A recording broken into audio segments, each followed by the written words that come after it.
News every 15 minutes, weather every 10, and sports twice an hour. Newstalk, KGVO, AM 1290 and 98.3 FM. You're listening to Montana Morning with Peter Christian. One person shot, 3 being held for questioning in Missoula. Good morning, everyone. Montana Morning for Tuesday, May 23rd, 2017. Another beautiful morning in western Montana.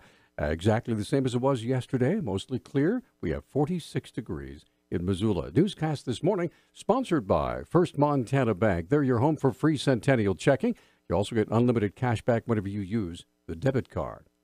One of our top stories this morning, one individual has been hospitalized, 3 being detained for questioning after morning gunshots in Missoula yesterday. County Undersheriff Rick Marcelli says 911 received a call from a concerned citizen who reported hearing gunfire. At about 8:30 this morning, there was a gentleman that was on Mullen Road by Mountain Supply. He was getting in his truck and he heard what he thought were backfire noises. He was close enough to the road where he kind of walked over to where he thought he had heard it, and it looked like there was 2 gun casings kind of on the side of the road, and there was a vehicle that was kind of heading eastbound. Sheriff's deputies identified the vehicle, which was parked at the Zip Trip near the corner of Toole and Broadway, just a few minutes after the call came in. But there were more gunshots after they arrived. As the deputies were trying to control the scene, one of the individuals displayed a handgun, and then there was a commotion somewhat inside the vehicle. There was one shot that was fired from inside of the vehicle, and one of the individuals from inside the vehicle was sent to St. Patrick Hospital, and the other 3 are being detained. After the shooting, the Ravalli County Sheriff's Office has been asked to conduct the investigation. Sheriff Steve Holton said whenever both law enforcement agencies in Missoula are involved, another agency is called on to investigate. It's really pretty common when that happens and law enforcement's on scene to bring an uninvolved outside agency in to do that investigation. And that's what we're doing today, is just trying to figure out what the circumstances are and exactly what happened there.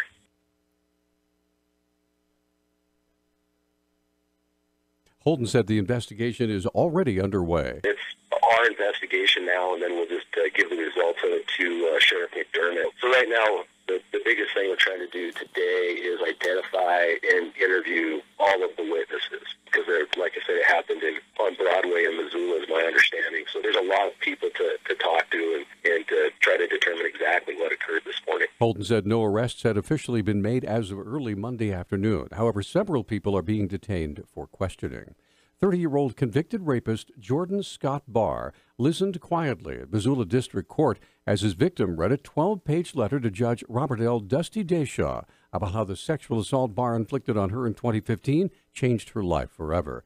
The victim stood in the courtroom and directed her comments to the judge for consideration in sentencing. Jordan Scott Barr made the active and cognitive choice to rape me.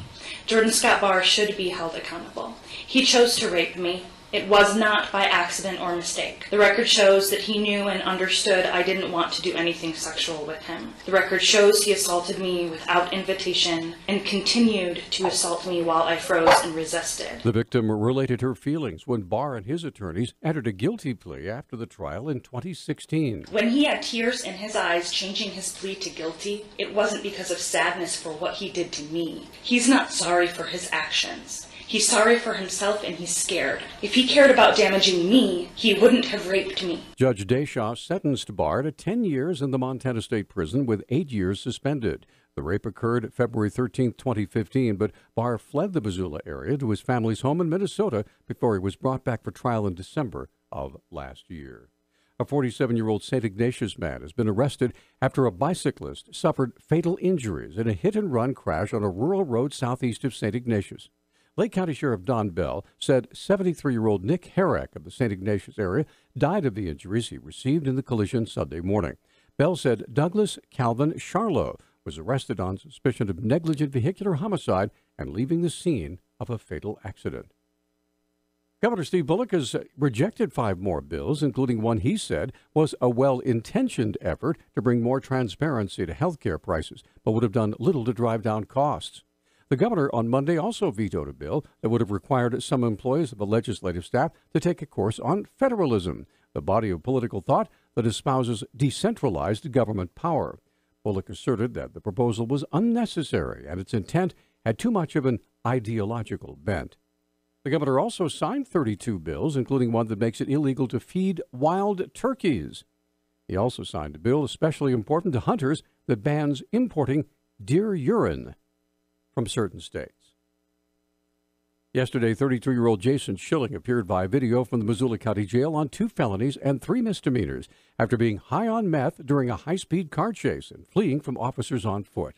Deputy Missoula County Attorney Mark Handelman asked Substitute Justice of the Peace Suzanne Geer for $50,000 bail. Facts of this case involve the defendant leading officers on a high-speed chase through town. He reached speeds up to 70 miles per hour in a residential area while passing other vehicles by driving in the oncoming lane of traffic. Defendant then initiated foot pursuit that only ended when he slipped on some wet grass. Handelman said Schilling was using drugs at the time of the incident. Defendant currently has an active $25,000 warrant for failing to appear in district court on a felony theft charge that was supposed to be headed to trial. Moreover, defendant was just sentenced a few months ago in Washington on a felony auto theft and received a 16-month sentence. He's now a persistent felony offender and facing a mandatory minimum of 5 years MSP. That's MSP's Montana State Prison. Judge Geer set bail at $25,000 to run concurrently with a $25,000 warrant out of district court and returned Schilling to the Missoula County Jail. Blackfeet tribal leaders have reopened some reservation waters to motorized boats after approving new regulations in response to the threat of aquatic invasive mussels. The Flathead Beacon reported last week that motorized craft are limited to 4 lakes. Tribal leaders had closed all reservation waters last November after the invasive mussels were discovered. The mussels had been found in the Tiber Reservoir and are suspected at Canyon Ferry Reservoir. All boats are required to receive an official inspection before launching into a lake or river on the reservation. The Tribal Council is allowing non-motorized boats, such as kayaks and canoes, in all bodies of water.